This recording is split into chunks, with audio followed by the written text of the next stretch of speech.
Hello, everybody. Hello. You're joining me in bed. I thought, I want to be cuddled up in bed with these guys. So, welcome, everyone. Hospice Nurse Julie here. The lighting's not great, but that's okay. I'm not sick or anything. I'm just relaxing. And I thought, I'm going to do my live here. How is everyone? Come on in. Welcome. I'm Hospice Nurse Julie, in case you don't know. I feel like anyone who's here right at 5 probably does know, because you guys are my OGs. Tina, Jennifer, Nancy, Karen, Steph, Julie, JG, Cassandra, Mary, my girl, Catherine, Douglas, Denise, Maureen, Carol, Brenda, Renee. Welcome, guys. Come on in. Come on in. Yeah, I hope you don't mind the casualness of today's live. I'm trying to get my pillow to kind of get my neck right. Hi, Lenora. It's 8 here. Yes, it's 5 o'clock here. Oh yeah, it's 8 o'clock. Yeah, you guys should be in bed. Someone here is from Costa Rica. We are worldwide, my friends. Puta vida.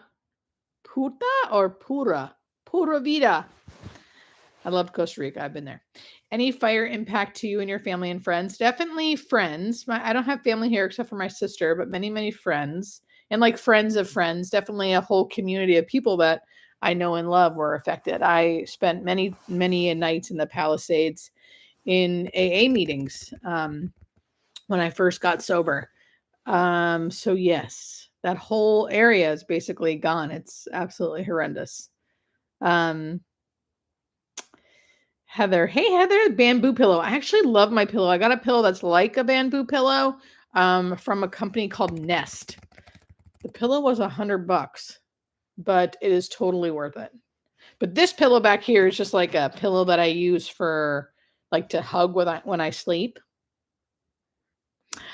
Kelly's going to school to be an LPN, then hospice training. Amazing. People are here from the UK. It's midnight there. Independent puppy. You're wild, boy.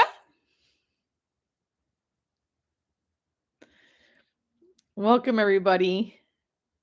Where can one get hospice trained in East Bay of California? If you're already a nurse, my girl, you don't need to be hospice trained. You need to be a nurse in order to be a hospice nurse.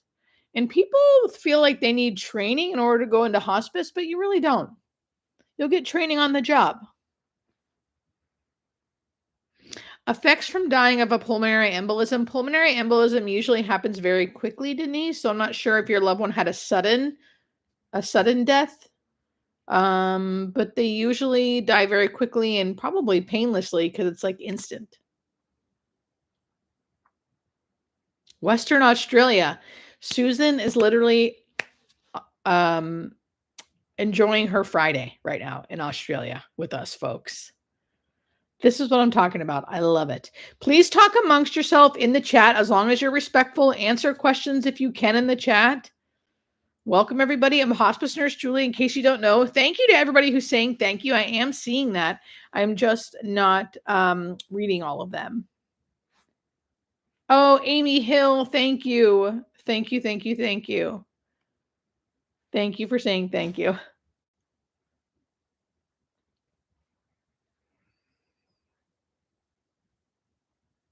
I am just reading all those questions right now, reading through what everyone's saying.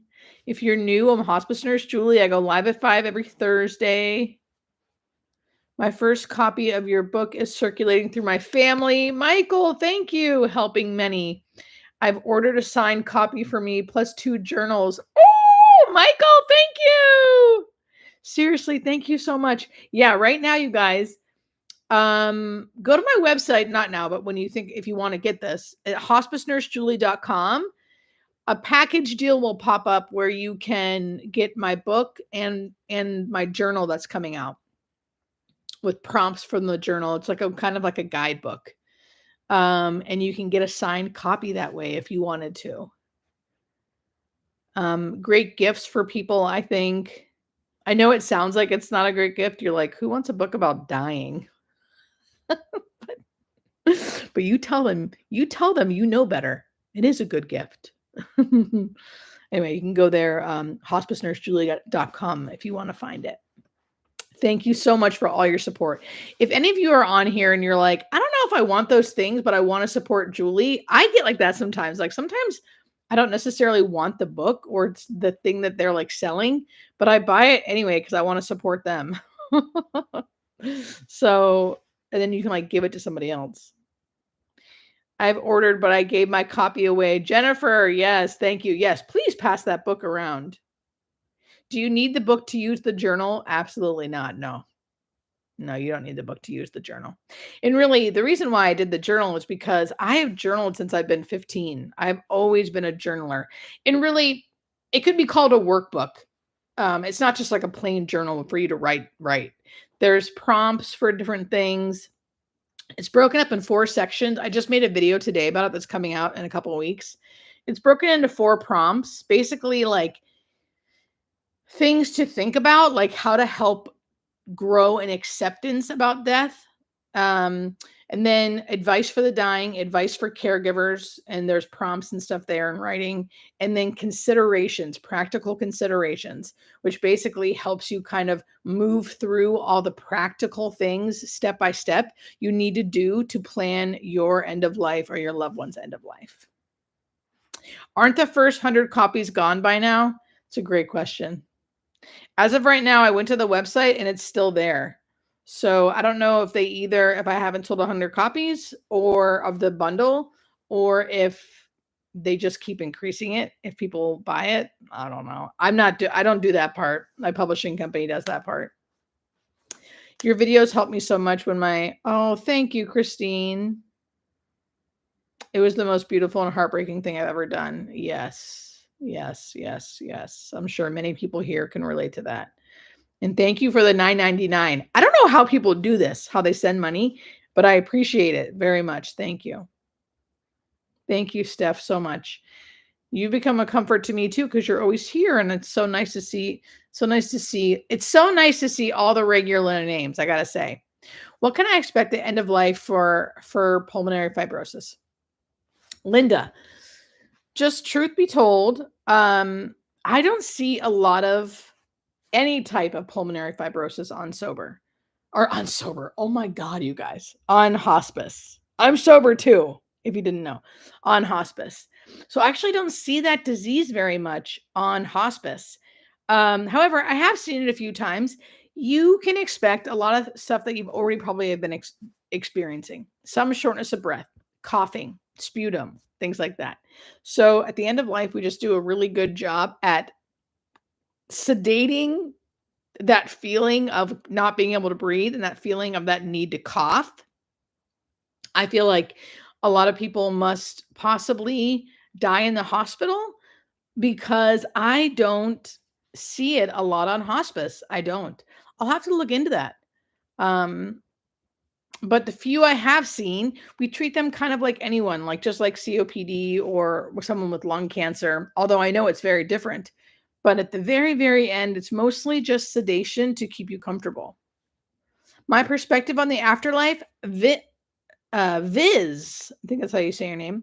My perspective on the afterlife, I just posted a video about this. My broad general thing about the afterlife, and what I like to always say is, this is my belief. I'm never preaching about what I believe. Like, I'm never trying to get you to believe in what I believe.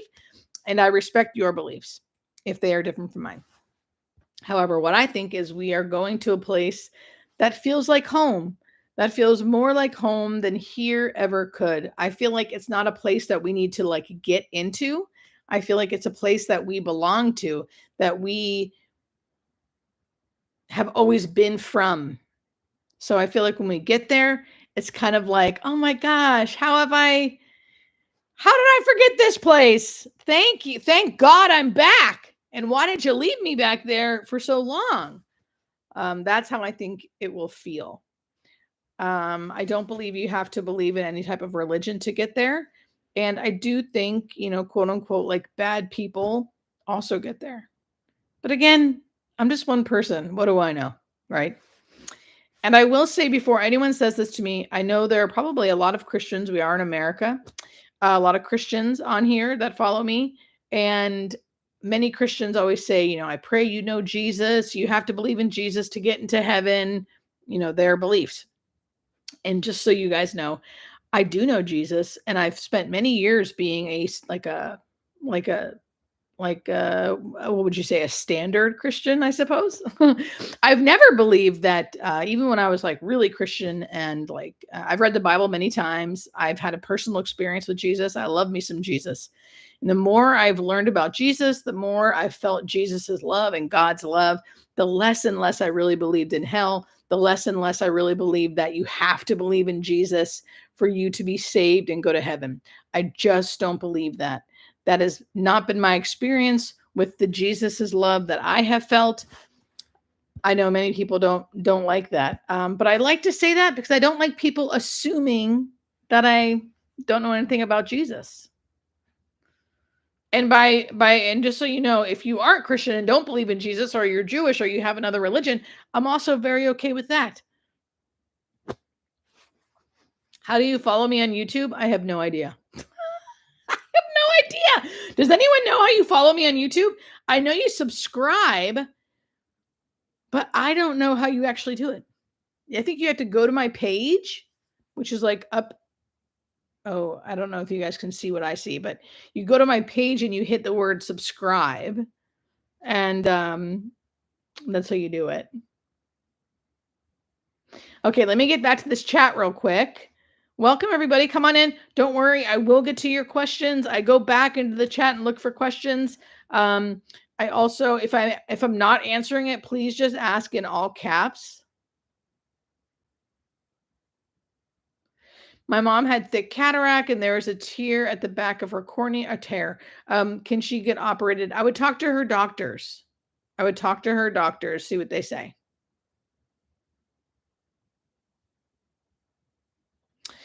Oh, Julie says my YouTube interrupts too much. That sucks. I don't know why that happens. So it interrupts with ads. That's so irritating. The first part of the journal is about learning how to accept death and dying. How to get to some peace of mind about death and dying. That's the first part of the journal.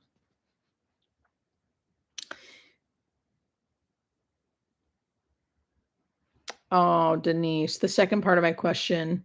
Loved one has pulmonary embolism, but 1 out of 5 die within a year. How to deal with the emotional fear of the sudden death? Oof, Denise, that's so scary. Usually if someone has a pulmonary embolism and then lives, they are put on blood thinners and they get different things to help manage that, so they shouldn't have just a sudden cardiac arrest.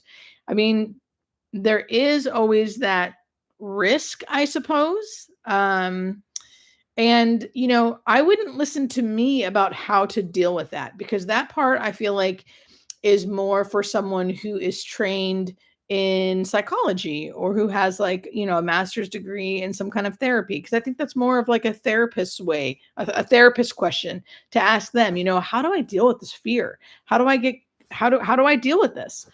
And I could say all the things that I think you could do, but really that's not my expertise.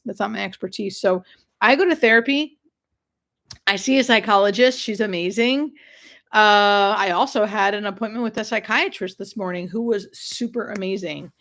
So I always suggest going that route. Hi, Mark. Hello from Sydney. Hey, everybody worldwide. I just love that.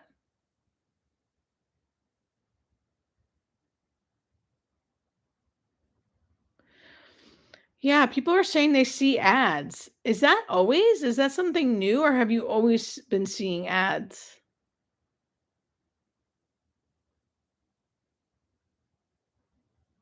You do have a lot of ads, more than others. I'll have to talk to my YouTube guys. Oh, Heather says I don't get ads. So I think some people can pay money, not to me, but to YouTube, and then you don't get ads.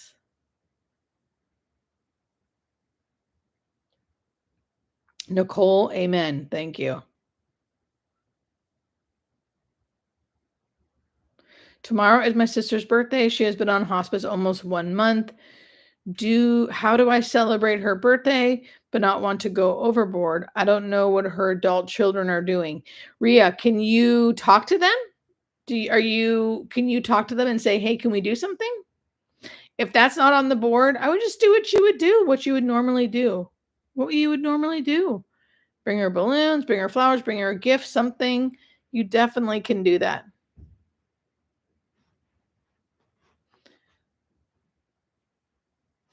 You guys, please read the chat about the ads and hopefully people can help you. Yes, you can pay and then not see them. YouTube Premium has no ads. Ads when I watch on my phone, none when I watch on my TV. Interesting, Roberta. This is kind of good stuff to know if you're going to keep doing the lives. It's good to know. And then Lisa says, I don't pay and I get no ads. So maybe it's good to watch on the computer or the TV versus the phone. Kelly, if you emailed me, just ask your question here. A lot of times it's too hard for me to answer questions specifically via the email. So if you have a question, you can ask it here. I could try to help best I can.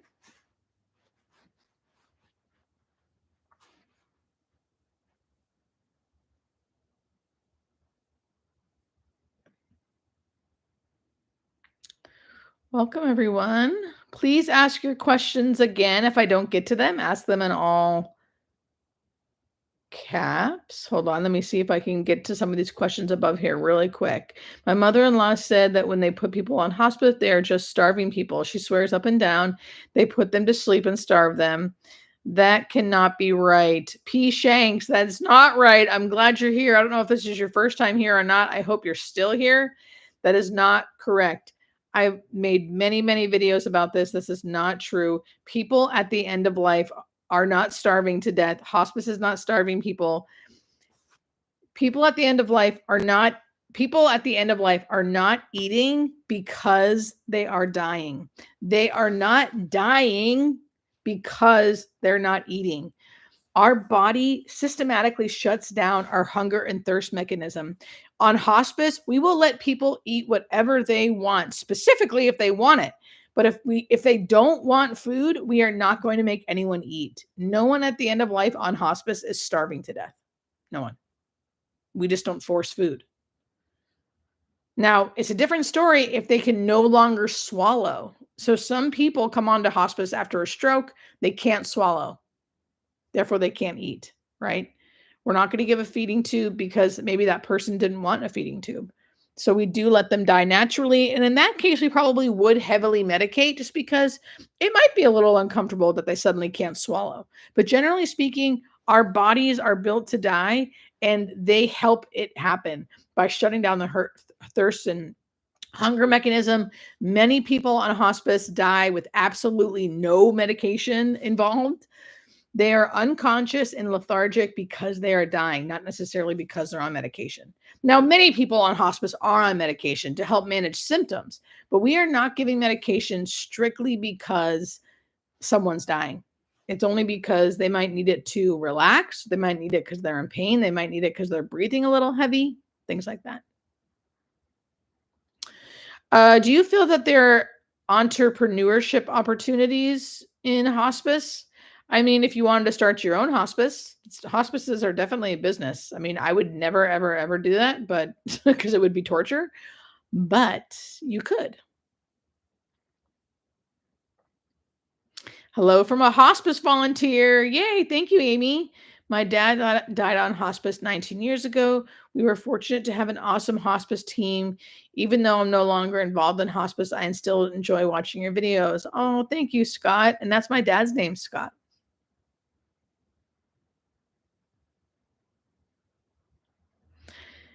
Oh, thank you, P. Shanks. I hope I'm saying your name right. Yes, thank you. It's a very common misconception. I get it.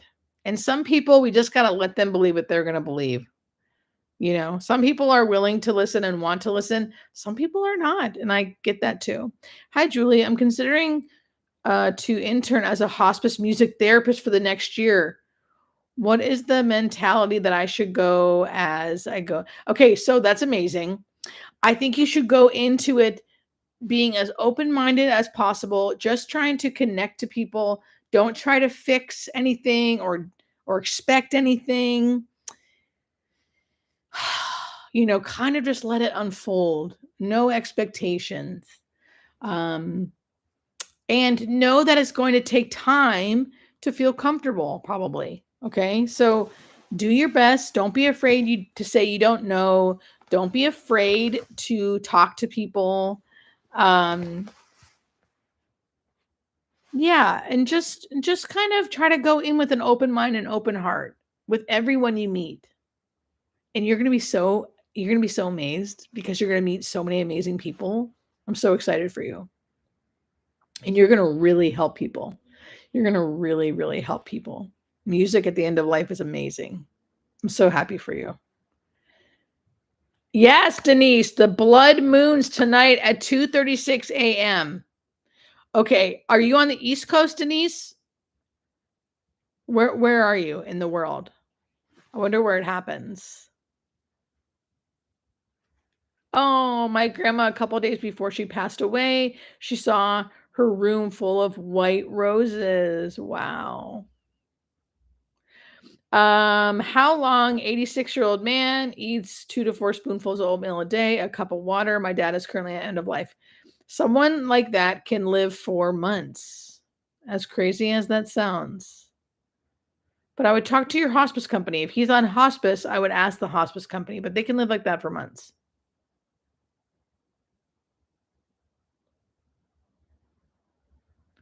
Do people ever come out of BS? What's BS mean?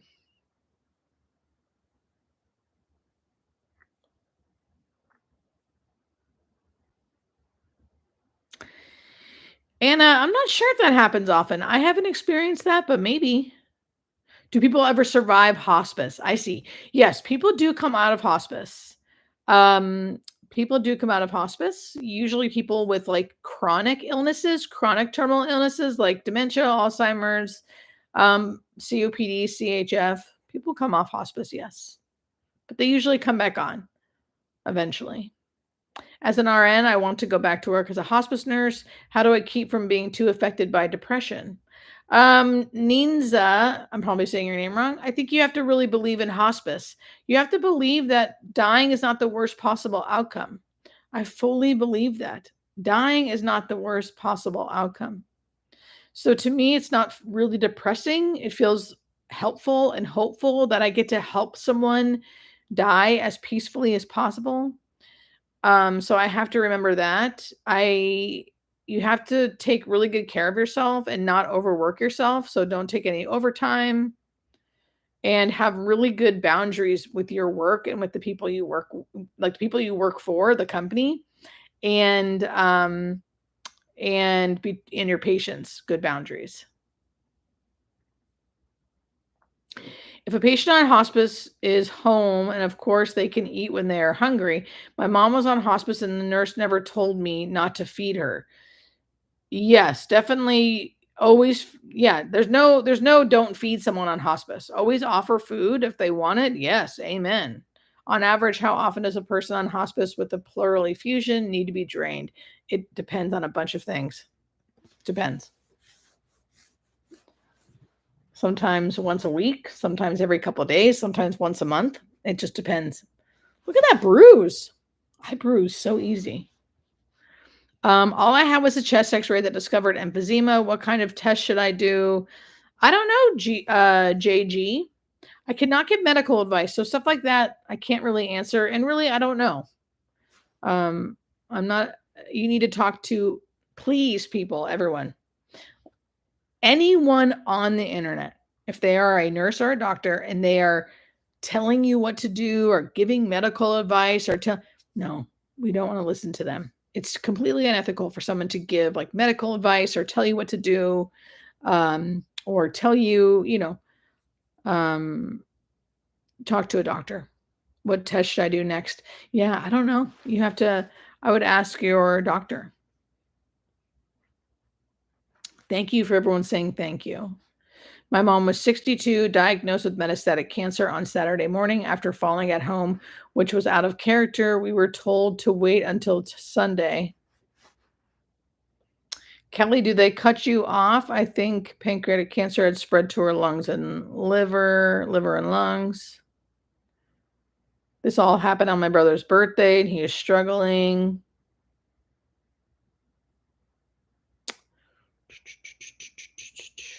Kelly, is there any way, my mom, I can't tell if Kelly was the one who said, I have a question. I tried to email you, but you never answered me. I'm sorry, Kelly. Please help me with closure. I was holding my father while he was actively dying. For the 2 hours I held him and reassured him my mother would be okay. When I walked away, he died. Ian, that sounds very beautiful. Obviously sad too, because your dad's dying, but very, very beautiful. I hope that can be reassuring. I think something can be very sad and very beautiful. You got to hold your dad while he was taking his last breaths. You know, you walked away and he died, which is very common for people to die after their loved ones leave. That's a beautiful thing. It's still sad, but it's beautiful. Everyone dies. That's what we have to understand. Everyone dies. Our loved ones, everyone dies. The fact that, and that's sad. That's sad. And when we can be there with them like that and have that like sacred moment forever, to be able to like sit in that uncomfortability of like being there, like how amazing. Like, thank you. That's such a great act of love that you could still stay there and hold him. It's a beautiful, beautiful thing. It's a beautiful, beautiful thing. I've spoken with St. Barb's for some bereavement therapy, but I do not know what to do. We are lost. Oh, Kelly, I'm so sorry. You know, here's the thing. I'm in the UK. Here's the thing. I think, Kelly, if you're asking me, like, what should we do? You know, how do I get help? There's not always an easy answer. There's not always a quick thing to do.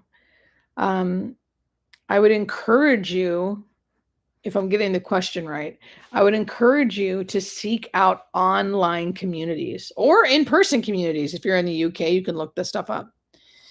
But online communities or in person, if you can find them, communities of people who have gone through the same thing. People really don't want to do that. They're like, no, I don't. Like, I get it because I would feel the same way. But because I'm so involved in a community of my own, which is a 12-step program, and it helps me so much, I now always try to get people to do that as well. So that, also therapy, and also things like this, talking about this. I was with my mom when she passed, but my dad and my brother did not make it in time, which I will never forgive myself for. I mean, you guys heard me. I have therapy once a week and I see a psychiatrist who prescribes medications. So of course I'm not saying that's like the answer, but I really think grief, yeah, like Kitty says, grief is strange. Grief is strange and grief is hard. And you can't do it alone. And sometimes you need help. Sometimes you need a specialist who helps with grief, right? You can free things. Here are free things you can do. You can look up bereavement stuff in your community. You can look up support groups online that are free. You can Google or you can look up people on Instagram who talk about grief, like different therapists, right? Get their books. Do things like that. You can do things that take care of you. If you love being in nature, be in nature. And if it's really bothering you, which it sounds like it really is, sounds like it's been really hard for you, get therapy. Get therapy, get therapy. I hope that helps a little bit. I know there's not an easy answer sometimes. Yeah, therapy would be great if it weren't for the cost of the money. I know. I know, I know, I know.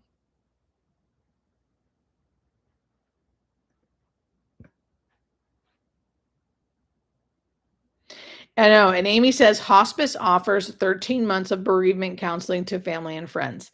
Yes, that's what I was gonna say too. I just don't know if they do that in the UK, but maybe they do. In the UK, they may offer bereavement services as well from the hospice company. But if you have insurance or you have the money, I would go to therapy, specifically someone who specializes in grief.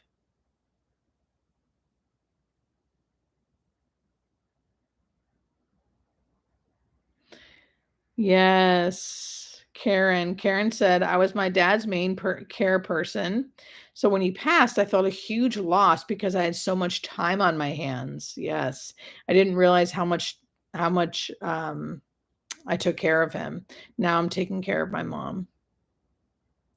Hi, Tara. Welcome. Welcome to the first live. Welcome, everybody. Come on in. I've been on for about 30 minutes, but we got 30 more minutes. So ask away in the chat. Can someone completely alone have hospice? How did they manage between visits? Exactly, Paige. So usually not. Eventually, the person's either going to have to go somewhere or they're going to have to hire paid caregivers, depending on where they are in the world, or get friends and family to help them.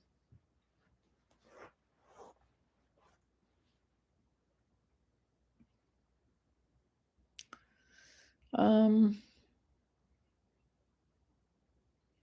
Kitty, thank you so much for talking to everybody in the chat. I appreciate that.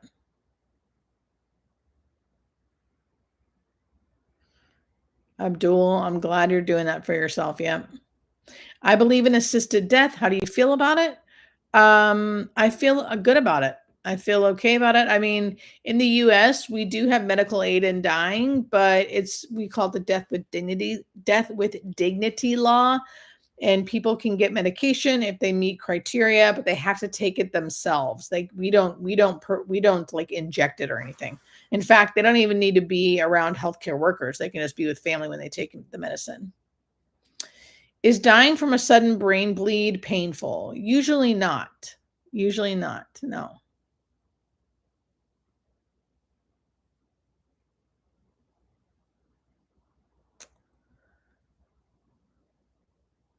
Just reading through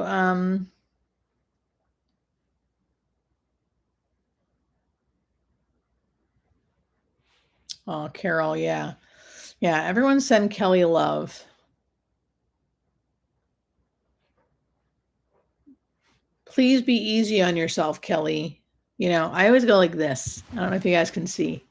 If I'm ever doing this, you know, it's basically like me petting my like little baby, like like my little baby Julie. I'm like, we have to be easy on ourselves, you know, and not like,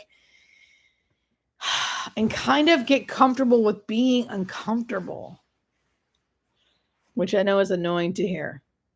Are there hospice homes in Los Angeles? Luna, not really. No. Hospice homes are like places where people go to be on hospice. We don't really have that. We have like oh, thank you for the tip. I really appreciate that. We have like skilled nursing facilities or board and care where you can go into those places, then a hospice can come to you there. But most of the hospice I do is in people's homes, and then the family has to care for everybody.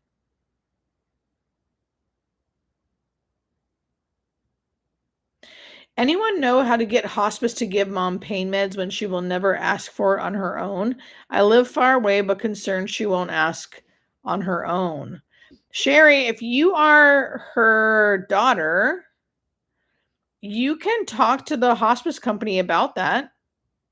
And I mean, if she's not in pain, she's not in pain. Do you feel like she is, but she won't ask for it?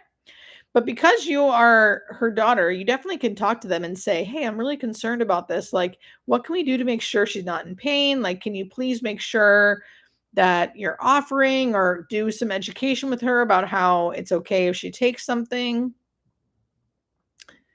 But Just because someone's on hospice and dying doesn't mean they are in pain, which maybe you know something I don't know and you're like, no, for sure she is or whatever.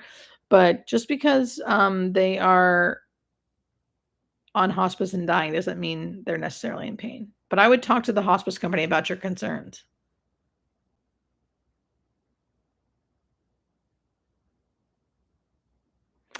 Oh, she's so jazzy. Thank you so much. And thank you for being there for your husband.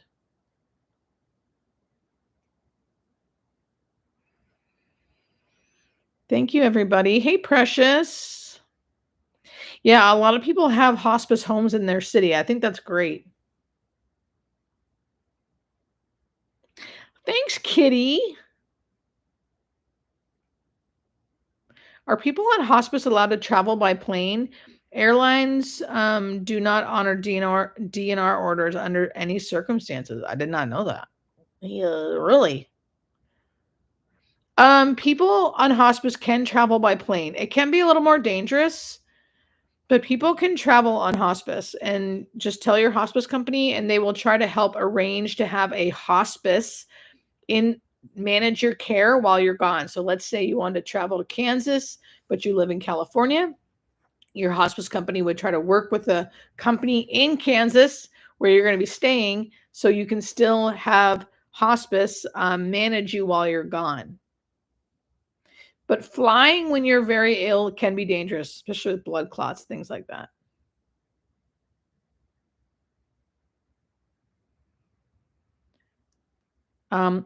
This is good, Roberta.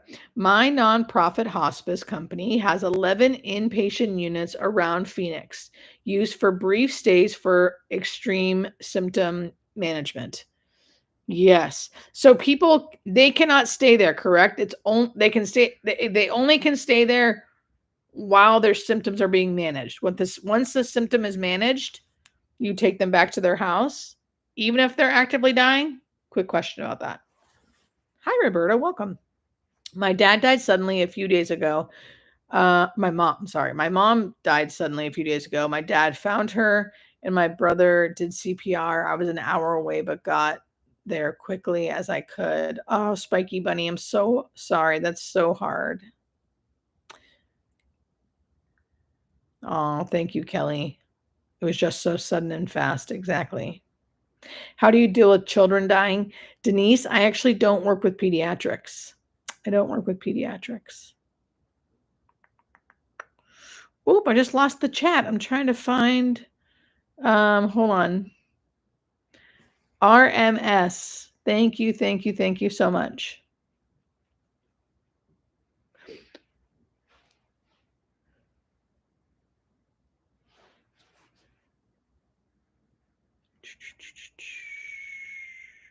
The private group homes are. Oh, okay, that's great. That's great. Listening to all of this, I feel very fortunate to work at a model hospice and palliative care program in Buffalo, New York. We have an inpatient unit. I believe we have 22 beds. Amy, that's amazing. I wonder if I would like working inpatient. I bet I would. I bet I would. Does it feel hectic or no? How many patients do you have at a time, I wonder? Also, Buffalo, New York. I'm from Erie, Pennsylvania. I haven't lived there for quite some time now, maybe almost 20 years, but still.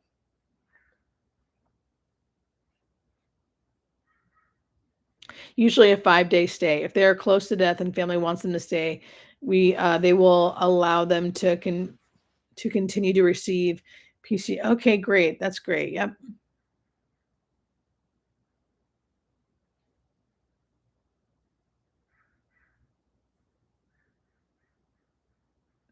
I'm concerned about the death rattle because I know it would freak out my family.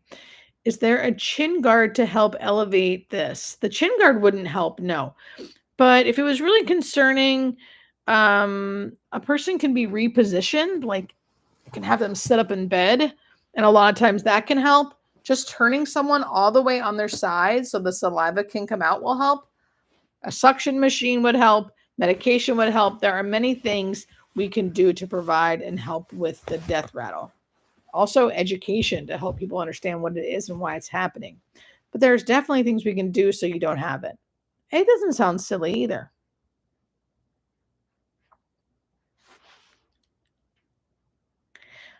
Um, just got my 92-year-old mom out of the hospital. At what point does she enter hospice? She has nausea and vomit 24/7, yet they can't find a reason for it. She lost 9 pounds in 10 days. Liz, you would have to have a terminal diagnosis, so some kind of terminal diagnosis to be on hospice, but you can always ask someone. Sometimes it's hard. I mean, I'm not saying it's fair, but just because, it's like even though someone's 92, has a bunch of things going wrong, if they don't have like a terminal diagnosis, sometimes it's hard to get them onto hospice. But you could get her on palliative care. And if she has something like yeah, it's just difficult sometimes. It's just difficult. But you can always talk to your doctor to see. Oh my gosh, it's amazing, Amy. Allegheny College. That's great. I went to Edinburgh. That's where I got my nursing degree.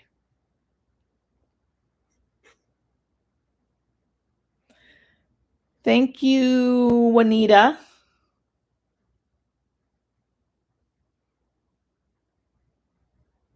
Oh, Spiky Bunny. That's so great. I'm glad that they didn't make you feel rushed.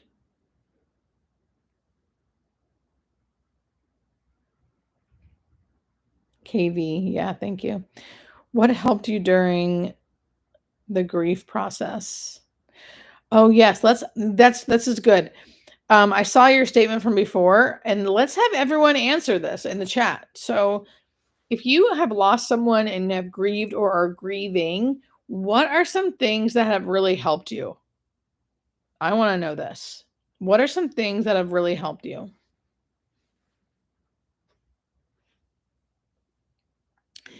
An alcoholic dying of liver failure or something can have very, very low platelets, meaning, and they can, and a bunch of things wrong with their blood, so they can bleed a lot. Yeah. That's usually not what takes them to the end. It's usually their liver failing. No problem, Liz. Oh, Liz, thank you. Thank you. Okay, I want to read what everyone's saying here. Acceptance, journaling. Yes, journaling has always helped me too, like crazy. Journaling has really helped me. And I'm not just saying that because I have a new journal coming out. uh, let's see. Talking about it until I didn't talk about it anymore and crying a lot. Yes. Talking about the person in good times. Making a memory box. I just cope. I know, Mark, but how do you do it? How do you cope? What do you do? Do you watch TV to cope? Do you go for walks to cope? Go fishing to cope? What do you do? Is there anything? Music, meditation, my dogs have helped at different times. Honestly, taking care of my mom's final affairs is what's helping me the most at the moment. Art, best friends, people who care and don't judge. Time helps. Talking about it, yeah, with someone else. Focusing on the amazing memories have helped me. Memories are the one thing that can't take away. Yep. Talking and posting about them on SM Plus and having a good cry. A good cry is always good. I replay fond memories in my mind. I try to think of humorous things. I know, laughing together, like when you laugh about something that you guys experience together, like you laugh so hard you cry. Oh, thank you, Jay Gunn. Thank you. Singing, excellent answer. I just live with it. Yes. Yes. Instruments with melodies that bring chills. Ooh. I had some of my dad's belongings on my dresser, but after 2 weeks, I had to put them all away because it hurt too much. Not hiding your emotions to protect your family. Yeah. Yeah, yeah, yeah. Ooh, I love this one. What helped me tremendously is going to a grief support group through hospice. My mother wasn't on hospice care, but they accepted me. Clarence, that's amazing. I've been in nursing as an LVN for 40 years. My husband's now on hospice. I'm thinking of when I go back to work, I'm doing hospice, just unsure how I deal with children. Denise, you don't have to do pediatric hospice. You don't. Not everyone does. So you could find a place that doesn't do pediatric hospice. Things that help me during the grieving process are meditating. And like in my meditation, it's not just quiet meditation. It's like a what's it called? Guided meditation. Um, Journaling. And when I say journaling, I just mean like scribbling everything I could scribble like out. All of what's in my head, even this crazy stuff. And that has been therapeutic, makes me cry usually. I kick and scream and cry. Has anyone ever now this is gonna and I hope you guys, some people have done this. Has anyone ever screamed as hard as you could into a pillow? It's really good if you haven't. It's really good if you haven't. Screaming as hard as I can into a pillow, and usually I start crying. Ooh, I scream and sing on a long drive. Yes. Yes. An LVN is a type of nurse. Stare out at the sky. I love that. A pretty view.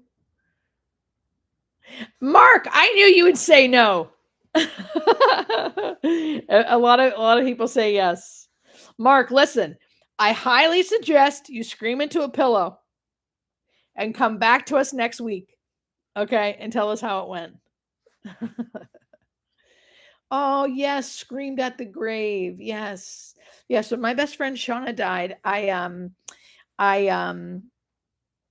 went to her grave all the time when she first died. I got a PVC pipe and hit the mattress. There are these things called like what are they called? Rage caves or something where you go to a place specifically, you pay money, you go into a room with a bat and stuff, and they let you break a bunch of stuff. I have not done it, but I have seen it on the internet. Hi, Denise. No, but I cry hard into my pillow. Yeah, cry in the car. Even at grocery stores. I cry at grocery stores too. Pastoral counselors are always great with grief. Agreed. I deal with grief by trying to live by how she would be proud of me. Oh, Jules, yeah. Yeah, you continue to talk to them. My dad has been gone for 25 years and I still talk to him. I scream at the beach where no one can hear you. Yep, scream at the beach. Care to share your opinions on death doulas? I think death doulas rage rooms. Yes, Janet, thank you. Death doulas are great. So death doulas are non-medical people that can help you basically plan your end of life, maybe before, during, and even after. They do all types of planning and helping you and guiding you to your end of life during your transition, right? So um I have never worked with any death doulas. Though I see them a lot on social media and I talk to them a lot on like Instagram, but I've never worked with any. The hard part to me is that they usually have to be paid out of pocket because insurance doesn't cover it and hospice doesn't cover it. So the family has to pay out of pocket. And I think that's hard. It's hard for them and it's hard for the families. They definitely need to make money if they're going to do it, but not everyone has that money. And a lot of people need to spend the money on like caregivers versus having a death doula. So it's hard. Is bereavement counseling the same as grief counseling? Yeah, I would say so. Yeah, I would say so. Oh, I'm taking my final to become a death doula this Saturday. Kitty. Ooh, ooh, ooh. Ooh, ooh, ooh. This is me dancing in my bed. Hey, Jay. Afterlife? No such existence? Sorry to hear this. What do you mean? Are you asking a question or no? That's okay if you don't believe in an afterlife. Ooh, have you guys dreamt of your loved ones? Thanks, Bella. Did you ask a question and I missed it? I'll try to look for it. Thank you so much. I like these questions. Did your past loved one show up in your dreams, or when you were awake? I have definitely had dreams of my loved ones who have died. Anyone else?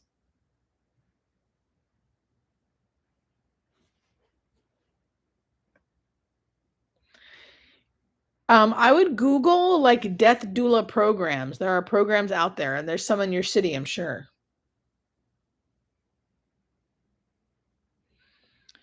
A death doula is different than hospice because hospice provides medical care. A death doula does not.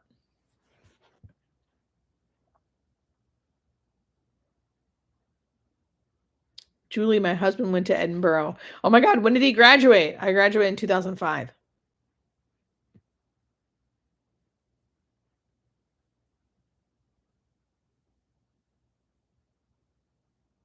Oh, I did answer it. Thank you, Bella.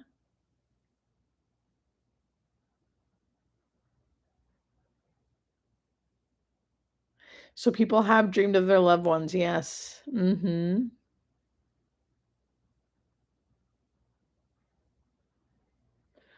Oh, I dreamed of my brothers, especially the ones who died from suicide. He didn't believe me when I told him what he had done. Wow. Wow. I've had some prophetic dreams. Just one, really. Just one. I acted like I had a bunch. I've had one with a friend who ended up dying. But before he died, I had a dream where I knew he had been struggling with a lot of stuff, alcoholism and things like that, and he was visiting, but he wasn't staying with me because I wouldn't allow him to stay with me because I knew he was having all these he had relapsed, and I said, like, "Listen, you can't stay here if you're gonna be drinking and stuff. I can't have you here." And then one night, I had this really bad dream of him throwing up blood and, like, asking me for help. And when I woke up, I was like, and I looked at my phone and there was a text from him being like, "You awake? Can I come up or something?" And it was super early in the morning. And I was like, "Yeah, what's going on?" And he came in and he was very, very sick and having a really hard time and shaking and just really awful. And we talked and he was saying how he was scared. And I was like, "Man, you need to get help. Like, you can't keep doing this. Like, I had just had a dream about you. You were super sick. I'm really worried about you." And then he ended up dying probably 2 weeks later. Super sad. Yeah, I love that these live chats are a safe place to talk about all the facets of dying from everybody's perspective. Me too. And I love that everyone's kind of like talking amongst each other. I really love that. I never believed in an afterlife until my dad died. The day after he died, the smoke alarms in my mother's house went off in the middle of the night for no reason. Weird. Oh, Linda. So this is a good time to actually say this. So are you still with Mustache Man? You guys, I was going to say this in the beginning of the live and then I got all caught up. Mustache Richie, my lovely Mustache Richie and I have broken up. We've broken up. It's been kind of a long time coming. Nothing went wrong. He's a wonderful, beautiful man. We had a wonderful relationship. It's just one of those things that, like, no matter what, there was always just something a little not right. Do you know what I mean? And it was so hard because we both loved each other so much and we were so there were so many wonderful things, you know, but it just happened. Yeah, we just made it official probably a few weeks ago, but we lived together. So we had to figure that out. There was no yelling or fighting, or it was super mature and loving. But he did finally find a place, so he moved out. Him and Roy. Uh, Roy, my baby. Yeah, they moved out, and I think I'm actually going to leave this place too and go live with my sister. So thank you for asking. I'm sorry I didn't say something. I think I might make a video about it. Just so just so I don't keep getting that question, which is okay if I do. It's okay. I understand. But I'll probably just make a video, and of course not everyone will see and not everyone's into my personal life, but some people are. And Rich is so amazing. Yeah. Oh, each time you said hi to Richie, you didn't answer. I actually didn't see it, Precious. I actually didn't see it. That would have triggered me to go, "Oh yeah, I need to say that, Rich and I aren't together anymore." Yeah, so it's been really sad. But what I'm really proud of, and this is thanks to therapy, everybody, I've been really feeling the emotions of it in real time. So, like, usually if I have a lot of sadness, I don't know about you guys, but I, will feel it later. Like 2 months from now, I'll be like, "Ooh, I'm finally sad about that sad thing that happened 2 months ago." But now, this time, I think because of therapy and just because 'cause I'm older and, like, all my life stuff, I'm able to, like, feel it in real time. And even though it feels sad, um, it feels good to feel it. Does that make sense? Someone just wrote, like, "You couldn't pay me to live with my sister." My sister and I, we are nothing alike, but we make great roommates. Great roommates. I just have such a big place now, and it's quite expensive, if I'm honest. And I just don't wanna do it. Now, if I have to, I will, but yeah, I'm experiencing grief, a loss of a relationship, that's right. My best friend's deceased husband always comes in my dreams. I know it sounds strange, but he knows I can talk to her about it. Wow, that's amazing. I had a dream that I was very busy with work, driving around, running errands. Suddenly, my grandma was in the car with me and just listened to me complain, then asked me to drop her off at the bus stop. Oh my gosh. Queen, I haven't seen you for a while. Hi, hun. I have a question. Alzheimer's patient in memory care. When the facility refuses to manage the situation with medications. Oh, yeah, yeah, that's hard. That's hard. It depends on the facility. I mean, sometimes they have these rules where, like, they're not allowed to manage medications. And when that is the case, and they really are like, listen, we can't manage it because some places are like, we're just in assisted living. We don't do medications. We don't do this, blah, blah, blah. Our hospice company tries to work with the family and get someone from the family to be there. It's not always easy. There's not always an easy answer for that.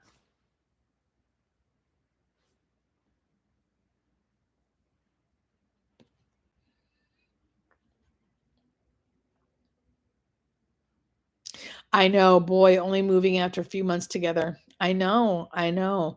So the thing with that is like we were kind of on rocky ground before we even moved in. But what we wanted to do was, like, see what it would be like to live together. Would it be easier? Would it be, would it be worse? And it was actually we were actually great, like, great at living together. But again, there was just this, like, thing that I could tell was, like, off, you know? I could just tell. I was like, "This is not we deserve other things." Like, he deserves more from me that I don't know if I can give him. And I deserve more from him that I don't know if he can give me just because of our personalities. But we wanted to give it a fair shot, we wanted to give it a fair shot.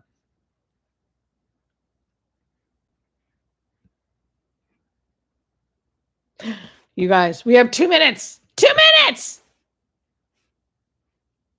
Okay, let's do a 2-minute lightning round. 2-minute lightning round, of things we're gonna talk about. So, let's all right now, all 283 of us right now, what's something beautiful that happened in the last week? It can be something as small as seeing a beautiful flower, the sunset, a hug, your favorite TV show was on, something that tasted really good. What was your favorite, most beautiful thing that happened to you this week? I want to hear. I want to hear. Yes, and buy my book and journal. Thank you, Kitty. The sunshine cake. The sunshine came out. Yes, it's amazing. Talk to my girlfriend and aunt. This is seriously making me feel so good. Thank you guys. It rained. Yes, I loved the rain. I was given roses coming back to work from hip replacement. Ah, the sunshine. Everyone's happy about the sun. Warm weather, sunshine. Amen. I felt the presence of Jesus. Woo! I love it. I won $400. What? Oh, Kent, that's amazing. Warmer weather, the lunar eclipse. That's happening tonight, baby. Gorgeous spring weather. I'm able to love warm weather, warm weather. You guys, this is seriously helping me so much. I hope this is helping you as well. I hope you can feel like my joy bubbling up. Lido Pizza in Maryland. Ian, I swear to God, I know Lido Pizza. I used to live in Baltimore, Maryland. Didn't have to go to a doctor's appointment. Amen. Daylight savings. Tutoring disabled child. Some bought me lunch today. A cardinal that tried to land on my car side mirror. Oh! Acceptance from a bestie for recent life events. The snowdrops are up. Sure sign of spring. 42 days until retirement. Amen. Janet, you're so grateful for me. I'm so grateful for you guys. Being alive. Lido's so good, right? MacBook Air. Amen. Okay, my favorite thing. Shit, there's so much. I think my favorite thing just happened last night. I was woken up by a rainstorm. And that sounds so crazy, but I live in Southern California where it never rains. And if it does rain, it barely rains. And last night it was like pouring, like pouring rain. That never happens. And I woke up and was like, what the hell is that sound? And then I'm like, oh my God, it's raining. Open the window and like fell asleep to rain. 6 feet above ground. Amen. All right, guys. Love you guys. That was fun. That was great. Mwah. Makes me so happy. Mwah. Thank you. Love you. See you next week. My journal's out. HospiceNurseJulie.com. No pressure. No pressure. No pressure, though. Enjoy the lunar eclipse. I'm going to try to. Thank you for all the questions, Kleebach. I hope I'm saying your name right. 2 a.m. in Holland. You had tons of great questions. Love you guys. Seriously. Love you. Thanks for all your support. Okay. Bye-bye.